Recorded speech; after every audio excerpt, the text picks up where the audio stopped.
انشاءاللہ آخرت میں سرخرو رہیں گے، ورنہ وبال آخرت آپ کی طرف متوجہ ہوگا۔ کسی نے کہا کہ ہم عصر کی نماز پڑھ رہے تھے، رکوع اور سجود میں تسبیح پڑھتے ہوئے آواز تھوڑی سی بلند ہو گئی اور برابر والوں تک پہنچ گئی، تو کیا سجدہ سہو لازم ہوگا؟ دیکھیں، تسبیحات کے بلند ہونے پہ سجدہ سہو لازم نہیں ہوتا، اگرچہ خلاف سنت ہے، آہستہ تسبیح پڑھنی چاہیے تھی، خلاف سنت ہے، لیکن اس کے خلاف سنت پہ سجدہ سہو نہیں ہوتا۔ یہ تو اس صورت میں ہوتا کہ اگر آپ ظہر یا عصر میں جس میں سری آہستہ قرات کی جاتی ہے، اس میں کم از کم ایک آیت جہرن پڑھ لیتے بلند آواز سے، اور جہر کی تعریف یہ ہے کہ دائیں بائیں 5-6 آدمی، اور دائیں 5-6 اور بائیں 5-6 آدمی کم از کم اس کو سن لیں، یہ جہر کی کم سے کم مقدار رکھی ہے، تب سجدہ سہو لازم ہوتا۔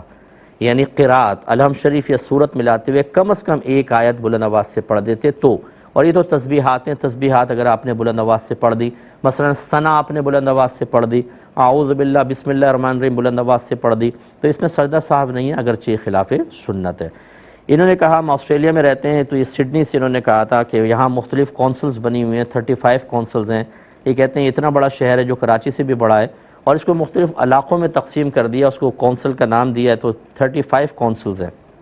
اب اگر ہم سفر پہ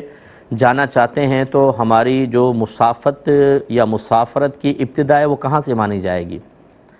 دیکھیں، اس سٹی کے